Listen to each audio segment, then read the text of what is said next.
a realidade da Páscoa nos coloca diante da própria vivência cristã, como dimensão da imitação do Cristo, como dimensão desse exercício perfeito da caridade. Quando nós olhamos essa estrutura do ensinamento dos apóstolos, e hoje de forma particular nesse trecho da carta de São Tiago, nós vamos entender que é necessário para viver a santidade a renúncia das coisas fáceis e principalmente a renúncia das tentações do mundo. Renunciar não é um ato tão simples ou tão fácil para a natureza humana. Corrompida pelo pecado, ela se apaixona pela sensibilidade das coisas. Então ela vem sempre atrás de, como a louca da casa, buscar autossustentação. Só que essa busca da felicidade na estrutura das coisas humanas leva fatalmente ao vício, leva fatalmente a querer colocar coisas totalmente transitórias como fundamentais. E aí muito nós vemos as frustrações, muito nós vemos aqueles que se lamentam o tempo inteiro, já pecando contra a esperança, mas ao mesmo tempo não conseguindo sair desse emaranhado, porque justamente não param para rezar.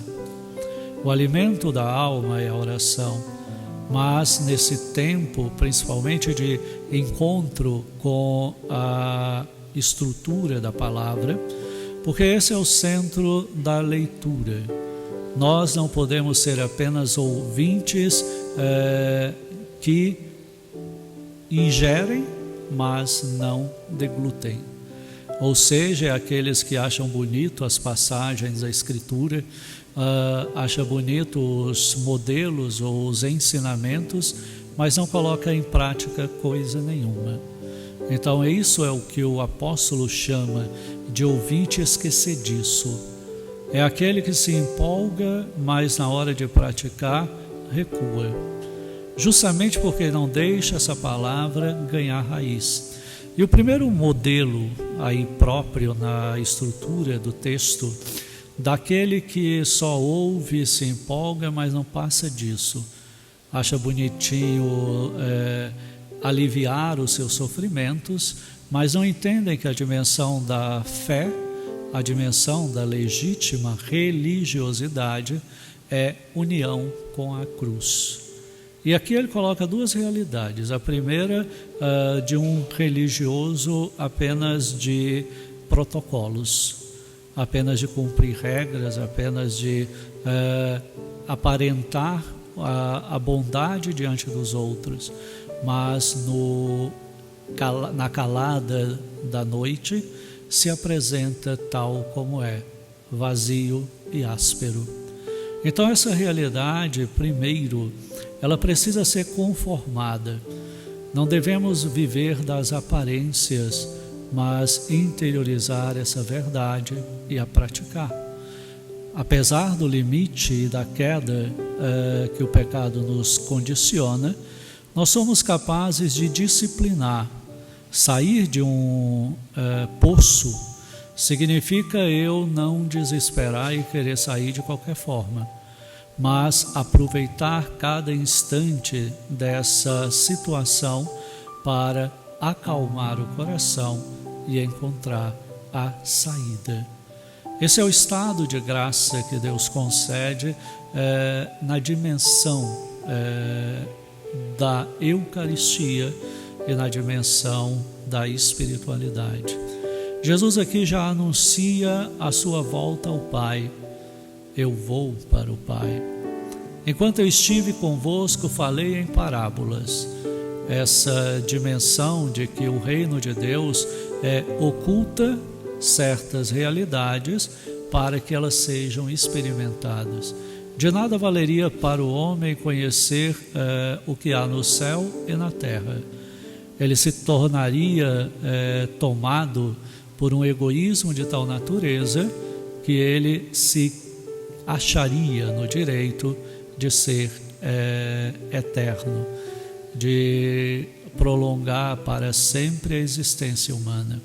Essa é a ideologia, esse é o pensamento materializado em muitas correntes filosóficas dos últimos séculos, e principalmente do século passado para cá.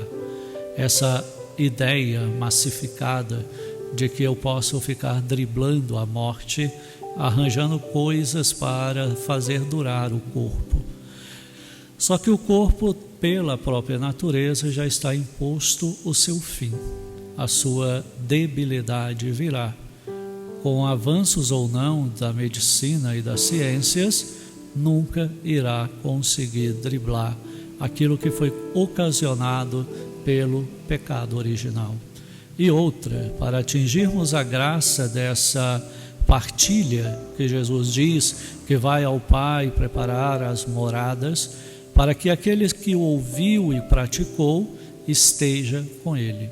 Então a palavra não é só um ouvir, não é só um proclamar vazio de que Jesus é o Senhor, como as seitas protestantes fazem, mas é uma realidade concreta de atitude.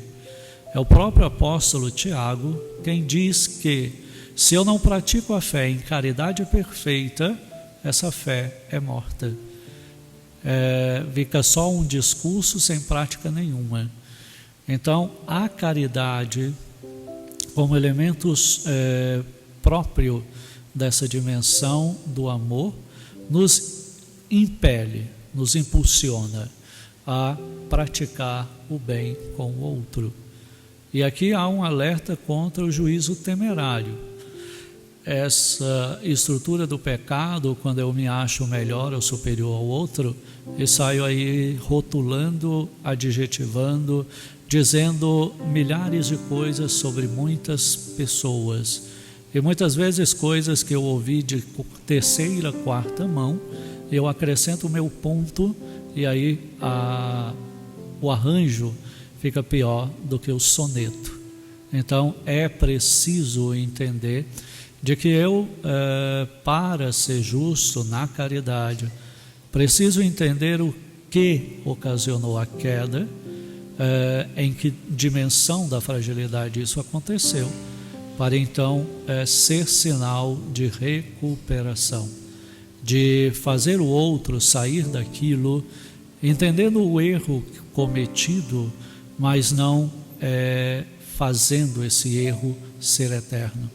Nada nesse mundo é para sempre, e tudo é reconstituído.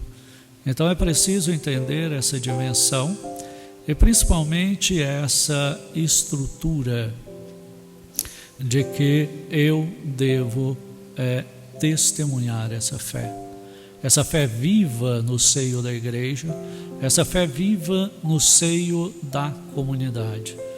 Primeiro, numa atitude pessoal, de buscar constantemente a oração pessoal e a oração devocional. A oração perfeita, que é a Eucaristia, a missa, e o estar na presença do Senhor. A busca pela adoração pessoal ao Santíssimo Sacramento, a entrega em si, e viver esse momento não com a agitação do mundo, mas com o silêncio interior. Estar diante do Senhor significa estar fora do mundo. O estar fora do mundo, na realidade da nossa existência, só tem um único modelo: o silêncio e a contemplação. Contemplar significa eu guardar o silêncio, eu guardar o repouso, ou seja, longe do barulho do mundo, longe das preocupações e das agitações, suplicando a Deus essa fortaleza, pedindo a graça de ser bom a cada dia, até atingir a perfeição dessa bondade, que só ocasionará às portas da morte. Só na maturidade de experimentado na cruz é que nós entraremos nessa dimensão de uma verdadeira alegria antecipada, como testemunho autêntico da luz cristã diante do mundo, a fim de que o mundo creia, crendo ele possa ser salvo, e juntos cheguemos um dia à glória eterna do céu.